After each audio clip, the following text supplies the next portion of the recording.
Gaming NBS episode 145.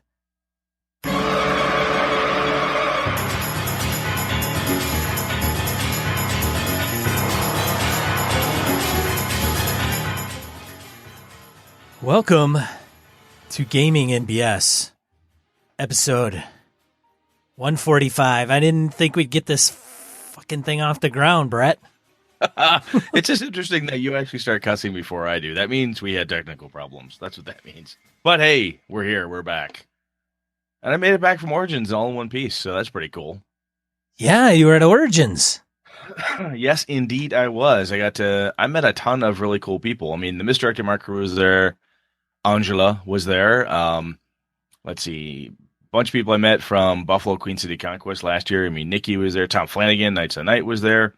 Tom's brother Mike wasn't able to make it, medical issue, but Chris, Phil, Senda, it's just GM Gerrymander. Oh my God, the list goes on and on. Oh, Stefan Dragonspawn and Eric Lamoureux made it. That was really cool. Got a chance to hang out with them. Kevin, Austin, and Wayne, Star Wars Man Humfleet, and I did the road trip down. We took two separate cars and did the room together and hotel thing. It was a blast. We had a really, really good time. So. Tons of fun. I even got to stop to BS with Ken High a little bit. I'd say between Gen Con and Origins, I will take Origins at this point. It's big, but I can get around in it. I don't feel so cramped. I was able to get plenty of open tables when we wanted to do off-cycle gaming stuff. I ran a Streets of Avalon game for Angela, Jerry, Rose, Chris, different Chris than Sneezak. And it was just a lot of fun, and I'm hoping I can go back next year. So hopefully these stars will align and it will work out. I would be interested to find out what their numbers were. I don't know what they pull in. Do they pull in 30,000? I don't know. I didn't actually ask her. Look, a couple interesting things about, one thing I should mention. There was another Angela. She's an avid listener of the show, big fan. Tom and I were walking over to North Market to get some lunch, and I hear my name, and I turn, and I'm like, was that you? And Tom goes, no, it's her. And I said, hi, and she goes, I recognize your voice. You're Brett from Gaming BS. I'm like, oh my God, that's neat. Holy cow. And her tag was turned over, so I said, okay, obviously you know who I am. Who are you? She said, I'm Angela. She flipped her tag over. I only saw her first name, and she said, I'm not the famous Angela. I said, well, you will be now. How about that? So they're Angela, whose last name I forgot. It was really cool. So I had some Gaming BS buttons on me. I was giving out to people who recognized or, stopped me to talk. So I handed some of those out. So I got her a couple of those, and she was super pleasant. Everybody I met there was incredibly nice. I had a good chance to hang out with Stefan and Eric. Wayne and I hung out, got pizza, beer. It was a blast. JJ Lanza, who I've met through Phil. Good God. I'm positive I've met and I know I saw other people, met other people, really cool folks, and I'm not going to be able to remember everybody, but everyone I did run into made the convention a lot of fun, so it was really cool. Yeah, and you ran a game, Brett, which you rarely do at a con. And I played a game, too. I played Knights Black Agents with Chris, which is a continuation, continuation of the NBA game we played at QCC last year, same crew, except Jerry stepped in because Mike was sick. And then I ran my Streets of Avalon game, as I said, for Angela and company. It went over really well. I wasn't sure how long it would take. It was my Iron Shoes that I want to run at Gamehole Con, so it was kind of a playtest dry run of that. And everyone had a lot of fun. They had a blast, which was really cool because I was super uber worried that I would completely tank. But it worked out great, and I got some really good pointers from the whole crew that played with me, the 5 folks, about how to stretch it out, how to add some more components in it. They didn't want anything overall changed. They just wanted more, which made me feel really good. So that was kind of nice. We're going to ride down there next year. We're going to ride like Bravecta. See, if you come down with me, then I will definitely ride. I'd definitely ride if you come next year. Yeah, definitely, man. So, next year, I've told my wife, I'm like I'm taking a journey, a ride, like further than 100 miles west. I'm going further than a weekend ride. And if it's going to Origins, let's just fucking go to Origins and back. I mean, maybe that's definitely the ticket. The only problem is that rain piece. You know, I was I was set to take the bike, and I was looking at the weather report, and I was talking to Tom Flanagan, who lives around that neck of the woods. He's like, dude, it's giving like 80% rain, horrible storms, terrible, brutal. I don't know. So I'm like, all right, that's cool. I'll go to Wayne's place. He'll drive his car, gets better gas mileage in my truck. We got the square. We get down. I get to Wayne's place. It's gorgeous. It's hot, but it's gorgeous. Yeah. It rained like not at all, basically, the whole time I was down there until it came back. It was like 80, 90 degrees. And there was a huge Pride Parade. Gay Pride Parade was going on at the same time, which made for just this incredibly raucous, goofy, fun time, kind of in the backdrop behind the Origins convention, which was just a hoot. But I'd have to bring my wife's rainbow boa. Hey, that would work. You would totally fit in. My assless chaps. Well, if they have asses on them, they're called pants, Sean. All chaps have no asses, just so you know. My assless pants. Your ass, those are called chaps. Anyway, it was a lot. It was a lot of fun. Anything for the boys. The whole convention was fun, so it was really great. Oh, God damn it. Yeah, so you missed a good time. I bought a copy of Happy Salmon, which I believe won an Origins Award. Did it? But I didn't. Oh, yeah.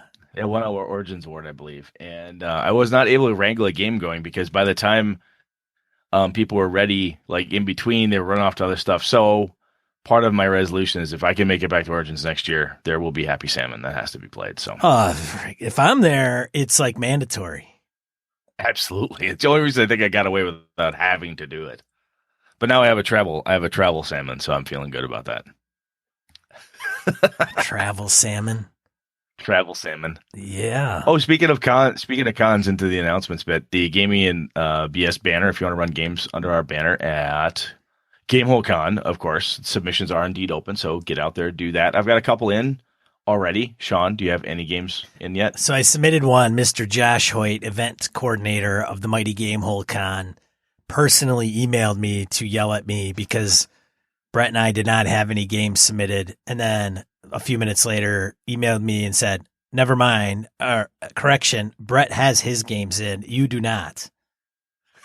So I submitted one game that I am running for sure, which is my Forget About It from Just Your Imagination. And then I will probably run a Tales from the Loop game, probably from the book. So if you're a Tales from the Loop person and you read some of the adventures in the back, then spoilers, you're probably signing up for one of them. But I figure I'd go with one of those, or I would make up my own, but I don't have time to submit it. I guess I could just submit whatever and then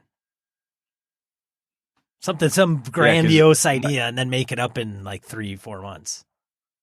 Like your Star Wars game. Something like that. It was effed up, man, last year. Yeah. So my plan is I have an Avalon game, Iron Shoes, and I also then plan to run a Wraith game because Dave Beatty is coming. So I want to make sure I can run Wraith. So I've got that cooked up too. I got to reread my rules, make sure I'm up to par on that. Now, just to be absolutely upfront and honest, Sean, with you, I got to tell you this right now. There is a chance that I may not be able to stay for the entire game hole this year. Because my oldest boy, his graduation from Air Force Basic, maybe that same weekend. Oh, seriously? Yes. Susan and I were looking at the schedule and we're like, wow. So 6 weeks from here, depending on when they schedule graduation, I might be in Texas. And since his biological father turned his back on him, there's no way in hell I'm going to do the same. So if his graduation falls on the same weekend, that may scuttle some of my plans. But Susan and I are working to see what we can do to make some of it happen. Because we wanted to bring my two little kids, because the kids track, so they could get some gaming in that weekend too. So we'll see what happens. Maybe the military won't let me down and they'll ship him out early or ship him out later. I don't know. We'll see what happens. Oh, if I know the military, they're going to fuck your world up. That's probably my, Wayne Humphrey at X Air Force and I were talking about it on the drive down and drive back. He's like, yeah, don't plan. He said, if you make plans, just be prepared to be disappointed. or you won't know until like a week or two beforehand, in which case you'll be like, Gamehole Con, shit. Yeah. So at this point, that is the only thing that can keep me from the con. So other than that, we should be good. Yeah, that's fine. I've been there. So mom and dad and at graduation is a big deal. So absolutely. All right. So other announcements, two more announcement pieces. One, my Blades and Dart books finally arrived. Oh, my deep. Oh God, blast it all. Oh, damn it. Come on. There we go. Freaking mic all over the place. So my deep-seated rage for the delays with the Kickstarter have been slightly changed. The books are fucking gorgeous, and they look pretty hefty. So I've got 2 of them. That makes me happy. And the other one is, I don't know if people have seen it, but VC Young took the Gaming MBS logo and made a fantasy map out of it. I love it. It is awesome. It's in the Google Plus community, and I think we've got it out in the Facebook page too. If not, we'll get it out and around places so people can see it. But he did an amazing job. Like somewhere in the beard of Brett, there is like the port city of Avalon. Somewhere in Sean's waist of a forehead or something, there is all sorts of cool stuff. We've got places named after some listeners who he had talked to, and it's just really, really cool. So obviously it took VC a lot of work and time to do this thing. So really awesome, man. Thank you very much, VC. Super appreciate it. It's really, really cool. Yeah, it is super cool. And I think I have, oh shoot. I don't remember. He emailed me.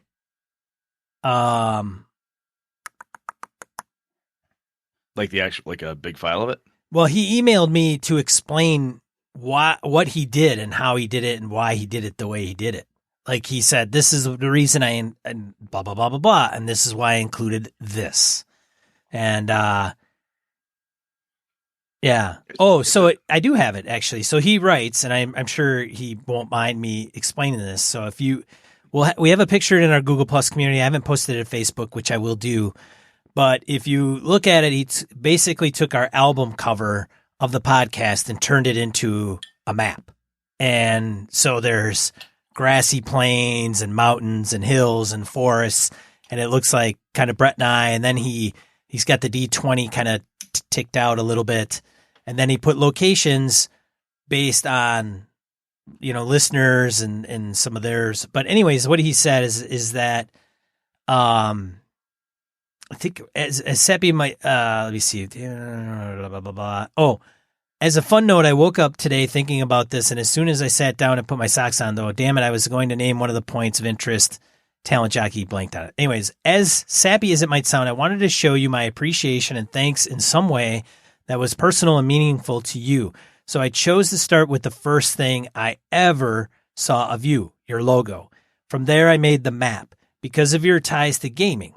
Next, I added your fans, the others who support and cheer you on as you slave behind the mics for something you enjoy, and as a reminder that there are others out there that enjoy what you do. The last bit was a personal touch. Not that using your face isn't personal enough, some might say creepy, but I wanted to add more of who you are, hence the references of Avalon and Litterbox to the map. So it was a labor of love and a gift to say thank you. And so he thanks us for not only doing the podcast, but treating fans with respect and honor, and not just trying to help others with advice, those who seek it in both games and personal life. And so, yeah, he for showing the world, he wanted to thank us for what it means to really be a gamer and what a gaming ambassador should be. So, that was his, because, I don't know how much time he spent on that thing. That could have taken him 2-3 weeks. Yeah. It's incredibly flattering. It really is. I'm kind of, it's almost like that embarrassed level of flattering that anybody took that much time to do something for us, but it's really cool, man. It really is. And I love it. I love the hell out of it. Yeah. Very nice, VC. So thank you so much. I'm speechless at like the thought and everything that he put into it is just incredible to me. Yes, it absolutely is. Yeah. It's really, really cool. All right, let's get into whatever we do next. Random encounter. Go ahead, Brett. Say it. Random encounter. Random encounter. That's where you have emails, voicemail, social media, smoke signals, all that stuff from listeners and so forth. Sean, why don't you take the first one? What? Wow. Hey. Role reversal.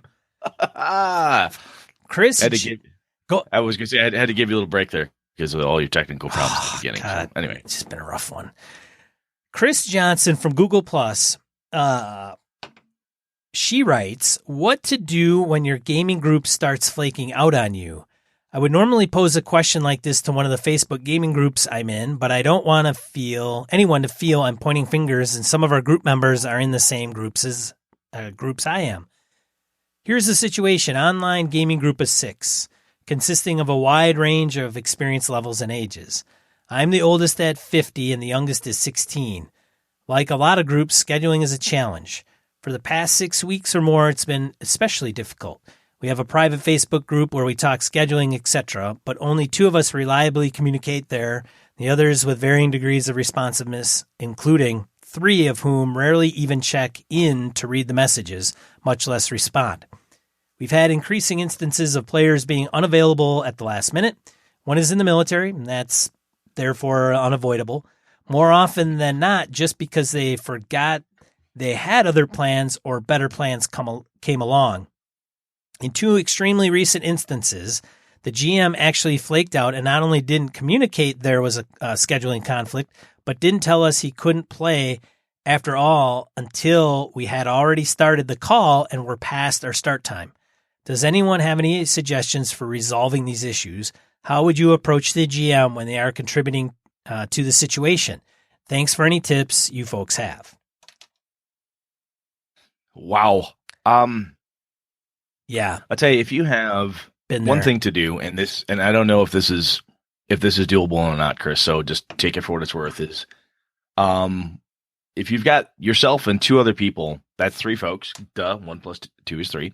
If one of you can game master, one of you should be more than welcome to step up, grab onto it, and start a new group. You can say, look, you can do the nice thing, say, look, we're going to take a break. We'll let us know when your stuff is rescheduled, but we're going to play. Or don't even have to tell them that you're going to play. I mean, it depends how you want to handle it.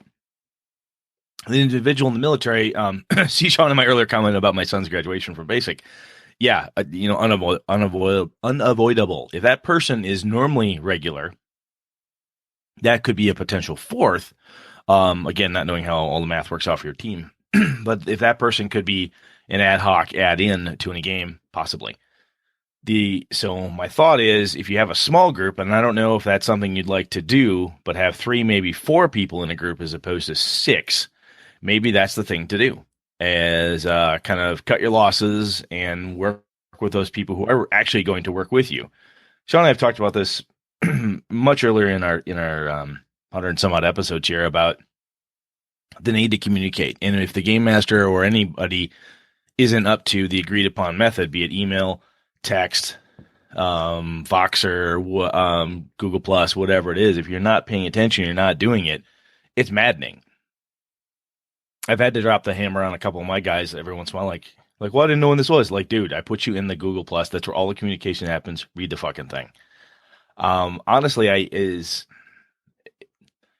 my main suggestion, Sean, is that she just does, Chris just basically lets the people down softly, start a new group. Find either one of you take the game master reins or find somebody who's non-flaky. Yeah, it is really tough. Because you want a game with those people. Typically the struggle is I want a game with those people, but they're not on the same page. The expectations are not the same. The preference of communication channel is not the same. So you'll get some people that are like, well, I only tune into email and I don't have Google Plus and I hate Google Plus or I hate Facebook. And they'll come up with a variety of reasons that they may or may not be able to go one route or the other. And it's disappointing to someone like Chris because of what she outlines. But, man, you'd be surprised at how many people you could actually find that are of like mind, right? They want a game once a week on your schedule at the same time. They use the same communication platform, or they're agreeing upon a particular unified platform. So, for example, I had... with Brett, before he started in my game group online, I had my buddy Jeff, who I've known for over 40 years. I've known this guy. Man, you're old. 40 freaking years. So that tells you how old I am. I know, right? And I love that guy like a brother, but technology wise, he just he had problems with Roll20. They would never respond, him and his wife. because she games as well. And it's almost like a couple, right? So you get one, you get both. If you don't get one, you don't get either. And so that would be, if one couldn't show up, you're down two people.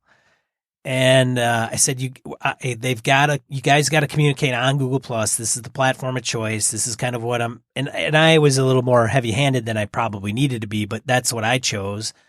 And they fizzled. They had other priorities, and it happened. And essentially, it was a mutual parting, but it was a passive aggressive mutual parting because they just kind of disappeared.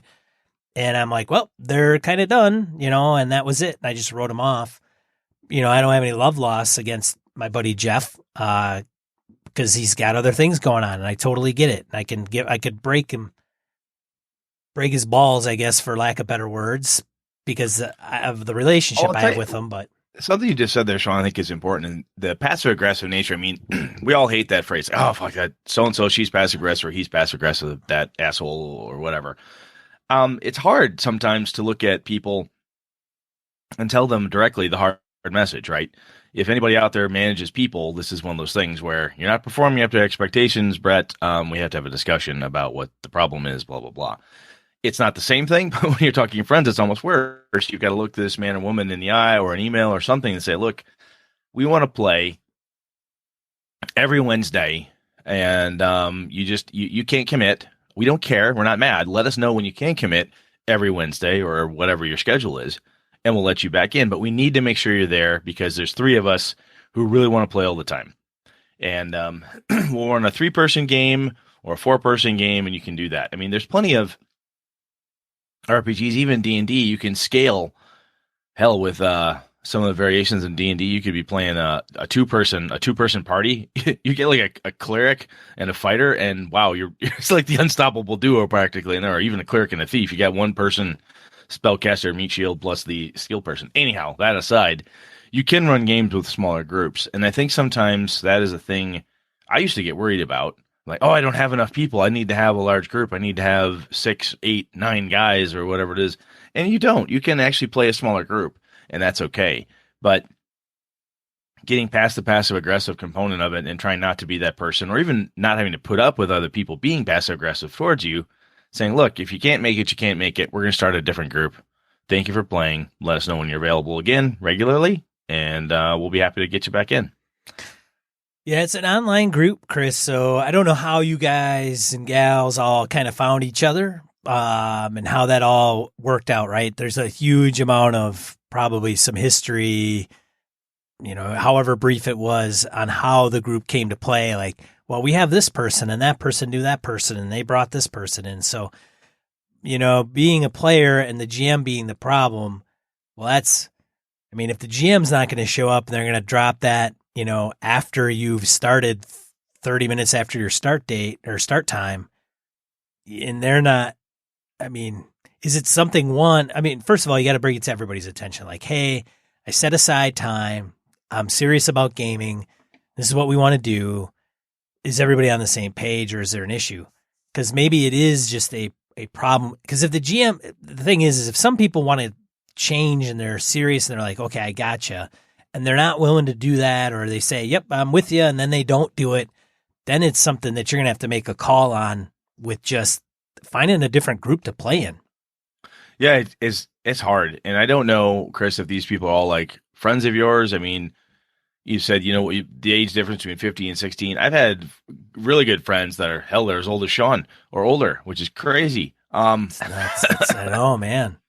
But again, without knowing some of those dynamics, it sounds cliche, but you might need to find another group, and or at least trim your group down, and then until such time as you find people who aren't casual gamers. If you're serious about it and want to schedule it, and you don't like, well, if I play, I play. If I don't, I don't. If those people need not apply, you might need to put your foot down. This is the thing. When I went into, I know we're kind of drawing this out, but one of the things somebody told me when I was in staffing that they had mentioned to me is that people are going to want to take your time. They're going to want to steal your time. And steal is a harsh word because you're going to want to give time to certain people to get things accomplished, whatever, in your job, in your personal life, whatever. But the thing is that, Chris, you are in your mind, setting yourself aside time to play and have fun. And what's happening is somebody is ruining that and taking time that you could be doing something else, experiencing something else, having fun with other folks, but you're choosing to have fun with these, but they're not offering that. And it's kind of like going and signing up for like any type of event, like or league or whatever, right? So if you play sports ball, it's playing sports ball with people you like, and then all of a sudden you realize, well, these aren't the people I like because they maybe drink and I don't drink. And they find, sports ball not as serious, and they like to party because it's a time for them to get out, and that's not your thing. So you say, hey, you know what? I'll finish the season, but once I'm done, I'm not going to join the same league again. So it all comes down to what you're willing to tolerate, because I got a feeling you're kind of at your wit's end, and eventually you're going to just have to make a call on whether or not it's worth thinking you're going to set your time aside only to be let down. I have a buddy of mine. I love him to death. His name's Dustin, and he would flake all the freaking time. And I'm like, I stopped inviting him to games. I'm like, dude, you never show up. You've always got a chair, but I'm never going to count on you being there. Period. End of discussion. I think the main thing is what you said there is be honest with yourself and what you want. If you're going to have, if you're seriously going to want to be the person who is a serious gamer, and you're like, look, when I signed up to play this game, I signed up to play every Wednesday, and that's what we're going to fucking do. Then yeah, you need to be honest with everybody else and say, look, I need to play every Wednesday because that's what I want to do. If you're not going to play, or is Wednesday bad? Is Tuesday better? Can everybody make Tuesdays? Then maybe shift the date. But your need or desire to be the serious regular gamer is not any less valuable than the other person who kind of doesn't care and shows up whenever they want. That's fine. You just have two different needs that don't match. So anyway, if other people have ideas or thoughts on this, I'm sure Chris, you're not alone. Other people, Sean, as he said, I have too. I've had to ask people like, hey, dude, you can't play. Well, I really like to play. You can't be there, man. There's no way. I'm not going to have you join the group and then just flake off every 3-4 sessions when a team only meets once a month. That's just not happening. But if other folks have ideas or thoughts around it, feel free to chime in, because I'm sure there's other ideas that Sean and I haven't hit. So let us know what you're thinking. My last comment, Chris, I swear to God, it's my last comment. But one of the things that is a little irksome, and that is people try to tread on the, wanting to be polite and everything, but they are being absolutely rude, and they're not valuing your time when they do that crap, which I hate to be very, very blunt and terse, but in the end, they're not really giving a shit about anybody else, because if they did, they would be like, oh shit, I know I can't make it a week from now. I'm going to email the group and let them know so everybody knows that they can plan accordingly. And frankly, a lot of people appreciate that. Like the GM that misses, I bet you if they were like, I can't, 2 months out, like I can't hit that date, or that date, all you guys would be fine. But that last minute bullshit after the fact, that's not cool. No, especially when it's regular. When it's happening all the time, like you're saying, no, that's damn near intentional. That's garbage. Yeah. All right, so let's move on. Let's do it. You reading the next one, or you want me to read that one too? I am. I got it. So Carlin of the Hill People, Kendrick, commented on episode 144, PC development. And on the topic of asking player development questions, I find it vitally important to do a sort of epilogue with the players after an important arc of a campaign. For example, Throndar, you and the party faced off against the Golden Dragon Anthrax, and despite your brave exterior, the dragon's fear caused you to run away uncontrollably. In the days to come, how do you come to grips with that, and how will it affect you going forward? Sure, the answer can always be the age-old, I drink heavily. But that is still a character development that can be used in the future when fear effects hit the player again, or they see it affecting others. Most importantly, don't blindside your players with these character development questions during the game when they don't feel like it's the right time. Try to softball toss the idea to some development at them and see if it's something they're receptive to. And Carlin, that's a damn good idea. I think that when you have that, even if you, again, from a blindside perspective, even if you don't want to softball it in like that, every once in a while you can say, look, we just had a big thing.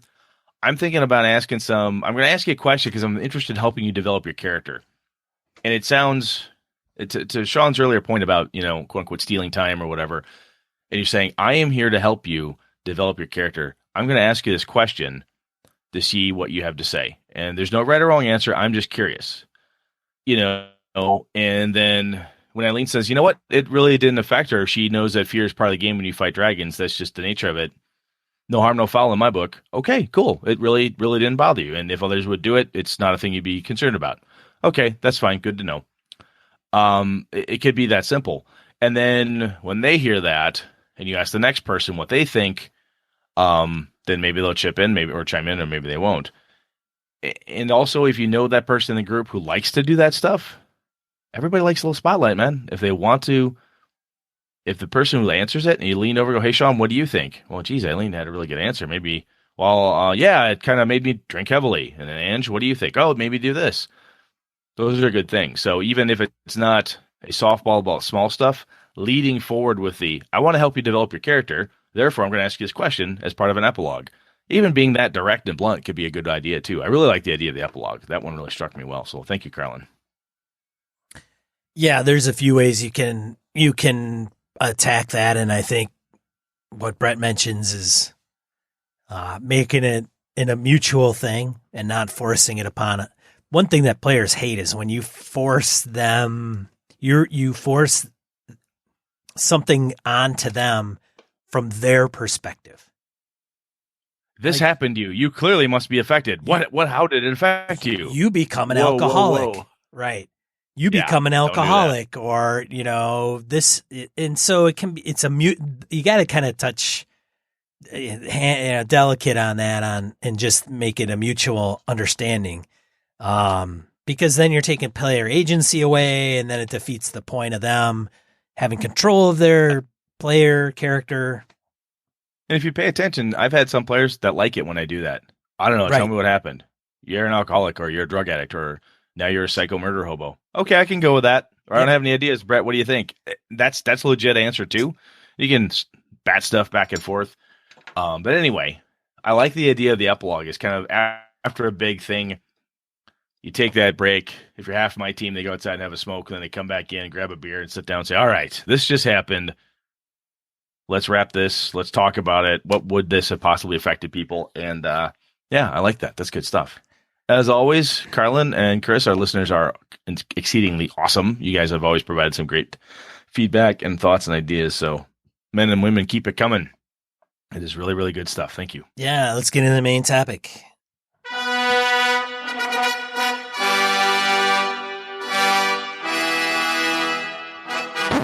All right, Brad, what are we talking about this week? Well, I want to talk about pre-gens and versus rolling your own. Oh, roll your own. Well, I know that. I know about that. Yeah. Of course you do. Get some zip zaps or whatever they're called, and zigzags. Zigzags. Oh my God! Could you be any more square?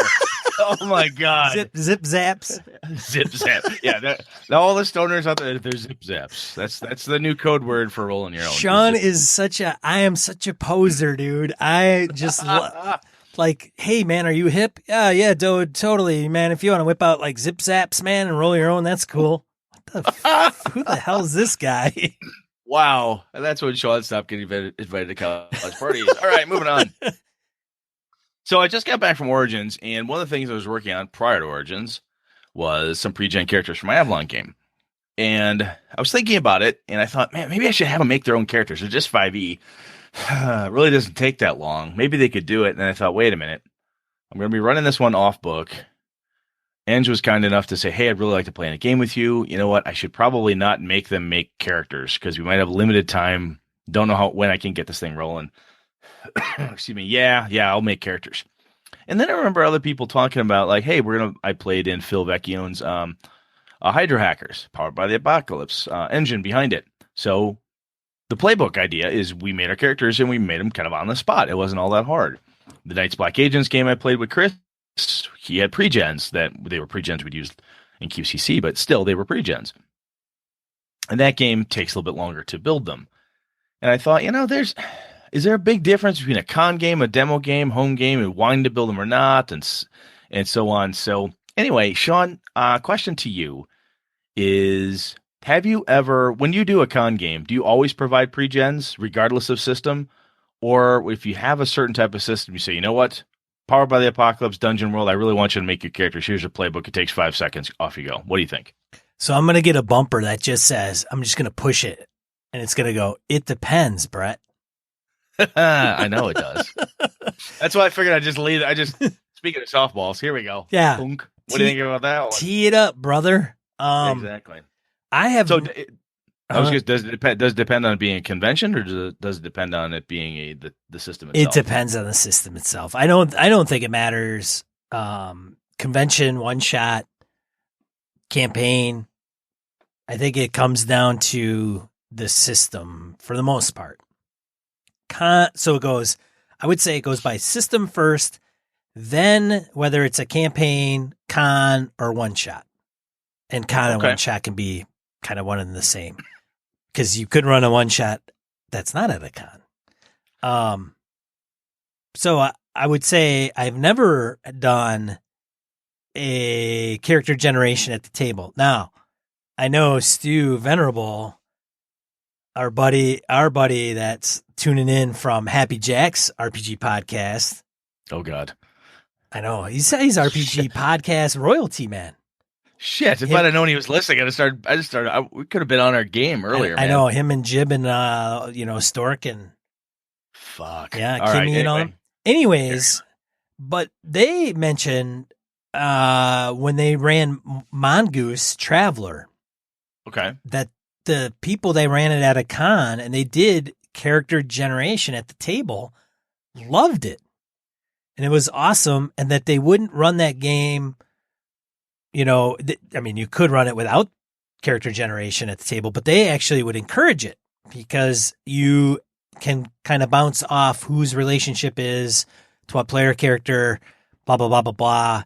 And it's not that long. So one, it has to be short, like the time it takes. Correct. Right. So Powered by the Apocalypse Dungeon World doesn't take long to create a character. No, PBTA games are quick. I mean, it's the cool thing that I realized from that is just what you were talking about. Is that when I did make my pregens for the 5e game, 5e has, basically flaws, a bond, an ideal, and that type of thing. Excuse me. I gave them some stuff that would kind of make them hook together in that space. When we started, I'm like, how are you related in this neighborhood? This is something about you.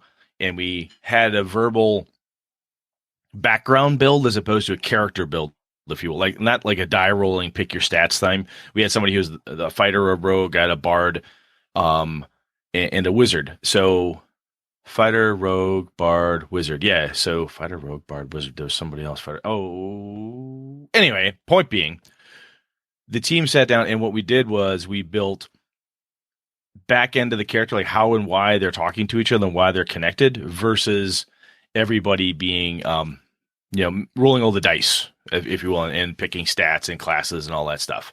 So I think that component of it for a con or a demo game is pretty damn handy because there's a level of investment that you gain out of that, right? And if you use the PBTA concept, I am bonded to you. Tell me about a time when your character saved this other person's life, or I'm indebted to this person because of X. That's pretty handy. Have you ever? So I gotta throw this one out there. I remember Dave and Corey Wind and I at the Gary Con, not this last March, but the one before, we were talking about a game they had gotten into. Those nutty guys. Those guys are awesome. Crazy kids. So we're talking. From now on, everybody's kids to me. Since you called me old, you dick. All right, well, just get out some zip zaps. Roll your own, you'll be fine. Get off my lawn. Get rid of them zip zaps, you pothead. Nice. Anyway, they're gonna play. I can't remember if it was. I think it was Corey. No, I think it was Dave. Anyway, regardless, one of the Wind brothers tells me I'm gonna play this astonishing swordsman sorcerer's Hyperborea game, and I'm like, you know what? I heard a lot about it. This is before I bought it. I'm like, how'd it go? And they said, well, let's not talk about that. Let me tell you about the system. I'm like, blah blah blah. I'm like, well, that sounds really good. How'd the game go? Well, the DM wanted us to roll characters. And I said, really? And he's like, yeah. He had one player's handbook, and there's like 8-9 different character classes, different variations of human, and nobody other than me had ever played the game or setting before. So everybody had tons and tons of questions because it was newbies to the setting and blah blah blah. And he only had one book to kind of pass around to people, and he pretty much just wanted to use the time to finish prepping his adventure while we were fucking about making characters. And he's like, "Thank God I brought my book, so I had one of my own. I could whip my character up and then basically help everybody wrap it up." And I'm like, "Oh my God, build characters at the table, horror story type of thing, right?" So for God's sakes, don't do that. If nothing else. Well, I think the big thing too. So why would you want to have roll your own, bring your zip zaps to the con? Yeah, it's why would you roll your own at a con, and when would you not want to? Mm-hmm. No, it makes sense. I mean, there's, like you say, there's certain game systems it does seem to fit better for than others, but some games it just doesn't. If you want to sit down and play GURPS, going through the whole book or whatever, probably not a good idea. Now, that sounds all like, oh, duh. However, what I'm saying is I've seen it done, and I've heard about it being done by people I trust. So therefore, I know that people have done stupid things. The other way, though, that it's really helpful, in my opinion, is for a DCC game. Those characters are actually pretty fast to generate. You could generate a character pretty quick. But if you're going to run a funnel for DCC, pre-generated funnel characters are usually the way to go. It's just a lot easier to make a mess of them all at once. Go to like Purple Sorcerer, because those guys are awesome. Go to their website, build up a bunch of 0 levels, and you're ready to roll.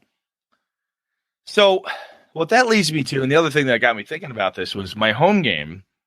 We started with, I'm running a DCC campaign. We started with a 0 level funnel, and they all said, "Are you bringing pre-gens?" I said, "Yeah, I can do that. I'll bring a stack of them." So I went to Purple Sorcerer, had a stack of pre-gens, and that's what they did. I have never, in a campaign in my home group, ever started them out with pre-gen characters before. Have you ever done that, Sean? Have you ever had pre-gens for a home campaign? No. I don't think I've ever had pre-gens for a home campaign, because I think it kind of defeats the purpose of what I think it would defeat the purpose of what you were trying to accomplish in a home game. Okay. No, I agree. But you haven't, what do you think, though, from what I did for the funnel? Oh, well, funnel. So funnel would be, because it was a funnel that's leading into a DCC campaign. It was all pre-gen characters. I've never done it before. I've had people where I've built pre-gens for like a small quasi-con game with a group. Like, it's, hey, we're gonna do a one shot, and I'll make for my home group. I'll build some pre-gens for them. But I've never run a campaign until starting with one shots until I started with DCC. And I was just curious as to what you thought about that. So DCC would be one of those games where I could see, I mean, it's kind of the deal, right? Pre-gen, 0 level, you make up 8 of them, 2 survive, they go on to be your main characters. Totally get it. I haven't run a DCC quote unquote campaign before, so yes, of course, that would be one of the exceptions that I would say warrants pre-gens. Now, one of the things about, like I mentioned about pre-gens, and you alluded to with the Win Brothers win, as I will refer to them. The brothers win. The brothers win. It's kind of a double entendre. The winning brothers of Win. There we go. I love it. There we go. The winning brothers of Win is that it may just take too goddamn long. If you like Dungeon World, you do it as part of the setup is because they've already got your ability scores rolled. You just assign them. Where in some OSR games you're running, there's a method. It's 3d6 take the best, or 4d6 take the best 3, and then you got to assign them to the different abilities, and then it depends on what class you're playing. Yep. Where in Dungeon World, you grab, Fightor, you pick race. It tells you if you pick this race, you get a plus this or plus that. And then you have your abilities, you assign them.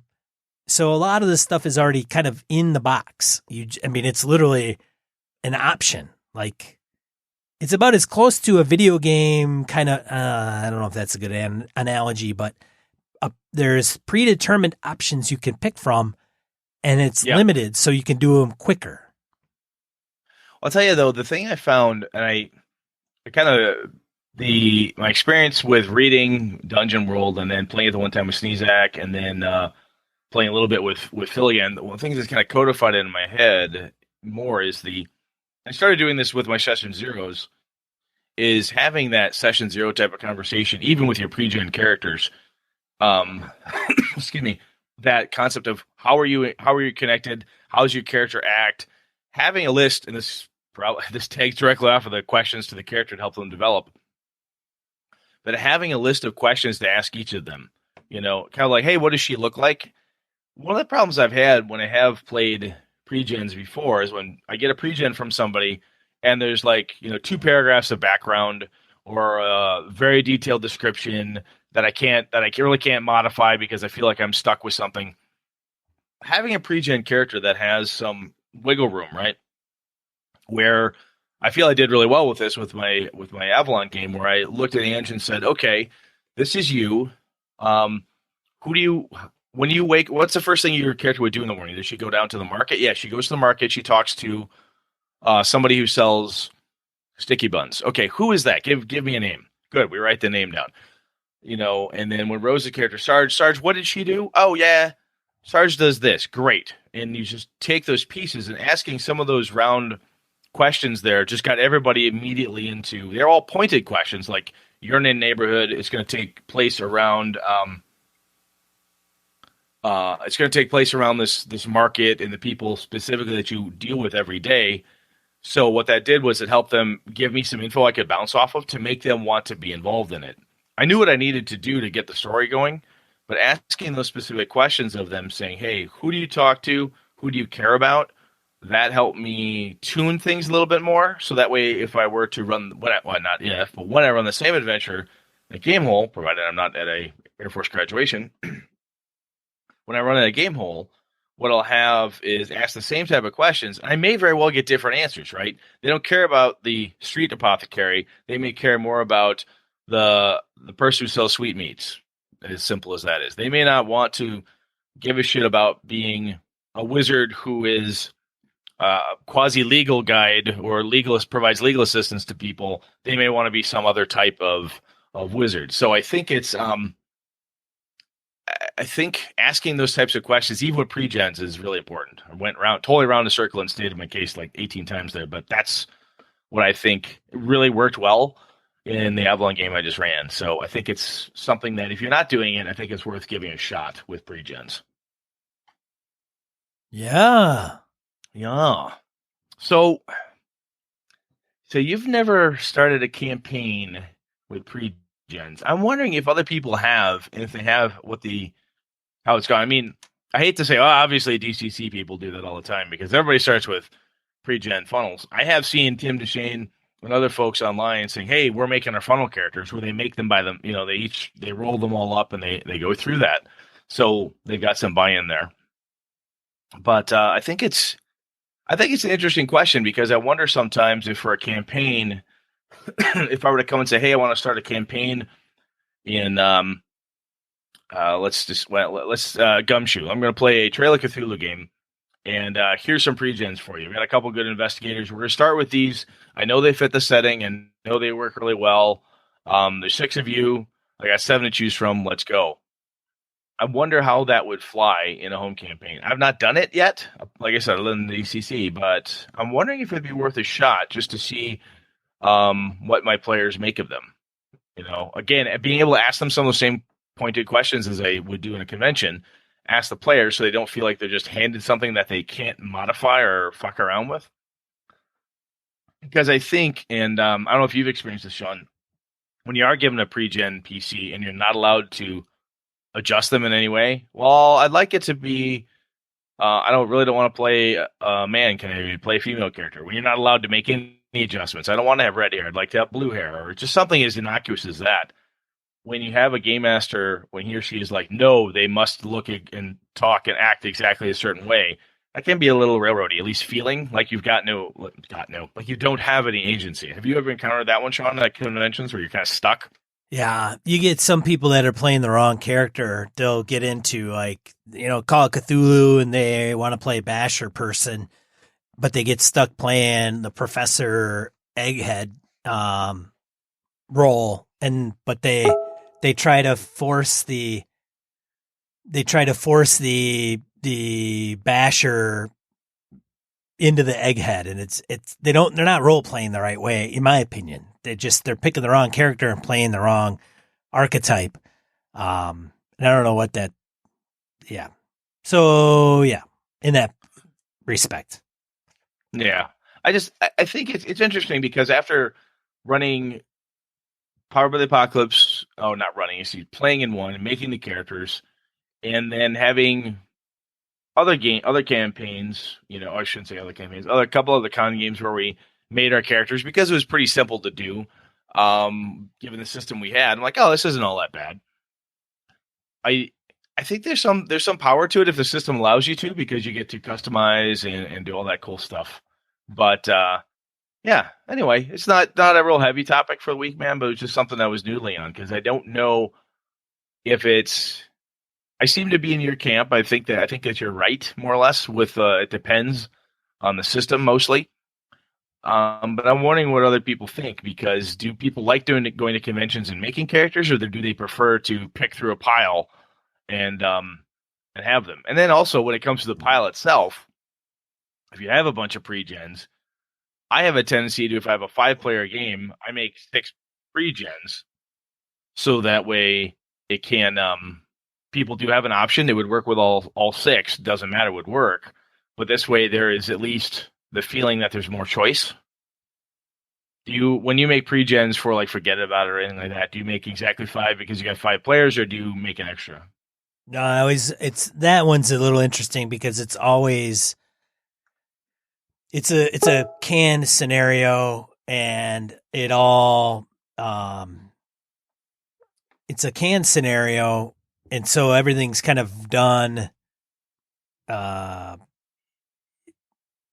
It's all in a box, so you print all the characters, the scenario, everything's kind of done for you and given to you, and so it's like I think it's a 5-player game if I'm not mistaken, and so and it's weird because that scenario itself plays off of the different characters. So literally there's ties to each one. So one person's girlfriend is another one's daughter, and she came home to dad's house bruised up. Right? So what if one person's missing? Then one of those links is broken. So you might alienate another player character in that particular scenario, one shot. Blah. That makes sense. Yeah. That makes sense. Well, I'll tell you what, man. I'd like to hear what some listeners think about it, because when I was at the con, I asked a few people, just like, do you like pre-gens? No, I really like them. I mean, Angela told me some of the characters she made for her Bubble Gumshoe game. They were really cool. And having pre-gen, she had really cool looking characters. She had pictures of all the NPCs, of the other, not NPCs. She had pictures of the major player characters. The character had a beautiful little picture, and then like their relationships to other characters were all little cameo headshots of each of the other player characters and so forth. And some of those gorgeous pre-gens are really nice to kind of set the mood and the tone. The type of coloring you use, the type of art you use, excuse me, all that stuff really helps to set the mood sometimes, I think, too. So that can be pretty handy. Yeah. Yes. Okay. Well, man, I think we got it. Shall we move on? Yeah, let's get into die roll. Die roll. Some things we want to bring to your attention as far as gaming or any type of incentives, God damn it, inspiration. Somebody's been hiring people lately. Oh, what's our incentive package look like over there, Sean? That's right. First, I was going to say, you want me to start off? Yeah, go ahead, man. First one I got is Top Secret New World Order Kickstarter is coming. Hopefully, excuse me, it'll be live pretty damn soon. I don't have a link for the Kickstarter yet because I checked as of today and it's not live. But go out to Kickstarter, look for it. It's going to be by TSR Games and Top Secret New World Order. It is coming. Merle Rasmussen, friend of the show. I'm going to say that because Merle doesn't listen to us, and that way he won't contradict us. Anyway, the other one is I teased this on Twitter. I mentioned this when Vampire 5th Edition. I had a chance to grab Ken Height in the hall at Origins. I said, Ken, shoot the breeze with him a little bit because he was at EverCon last year. How's it going? Blah, blah, blah. I said, I had a question for you about Vampire. And he said, what's that? And I said, in Night's Black Agents, Ken, you have a little blurb that basically says, and I'll paraphrase, you never want to see anybody make a vampire a good guy ever again. How the heck do you, how are you, justifying that with what you're doing with Vampire 5th Edition? Basically, because when I read the statement in NBA, I'm like, Ken is saying he doesn't want to see them be player characters anymore in a storyline. It's just a bad idea. They should always be monsters. And Ken said, all right, Brett, hold on. Just because you're a protagonist doesn't mean you're a good guy. The questions of morality, the questions of why have I not walked into the sun yet because I'm a horrible monster, how am I dealing with those morality questions? Those things, he said, I want to make sure are thick within the game book. I'm like, okay, Ken, I buy that. That makes more sense because he said, he said, I can't stop you from running the game in any way you want, which, duh. But you can make blood-sucking, superpowered villains if that's what you really want them to be. However, he's looking to do morality questions, making sure that stuff is more front and center than it was in the original mechanics. And again, just because you're a protagonist doesn't necessarily mean you're a good guy. So it was a great answer, and I just thought I would share that with our listeners. Over to you, sir. So Curse of Strahd is coming to Roll20. So if you are a big fan of Roll20 and some pre-published modules, adventures like Curse of Strahd, much like Storm King's Thunder and the Lost Mine of Phandelver, then you'll want to check out Curse of Strahd coming to Roll20. In addition to Roll20 Curse of Strahd, Roll20 Con is coming June 24th and 25th. This is going to be dropping on the 20th, so you're only going to have 4 days from when this drops to plan and sign up and run anything for Roll20 Con. But nonetheless, we thought we'd put it out there, probably mark your calendar for next year. And the last one, Broadsword, a game of legendary heroes and epic adventure. Kickstarter is coming. There's been an announcement on Google+.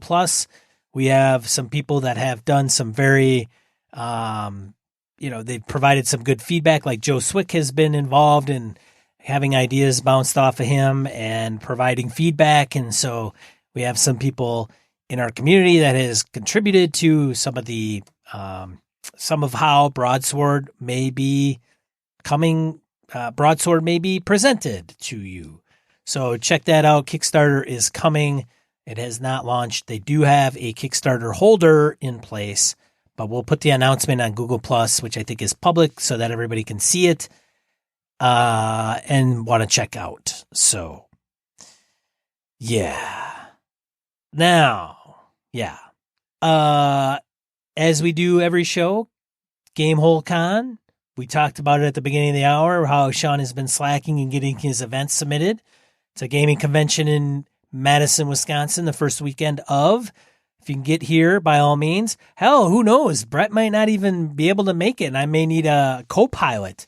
So if you're willing to help out, but you should show up first. So the mission for you is to show up at Gamehole Con. You're muted, Brett. And so you're like, oh, first weekend in November. Sorry, first weekend in November. Yes, that's right. So get your ass there, play some games, run some games. True Dungeon, Guests of Honor is going to be mass crazy. Free beer on Saturday night. Might last only a half hour. Who knows?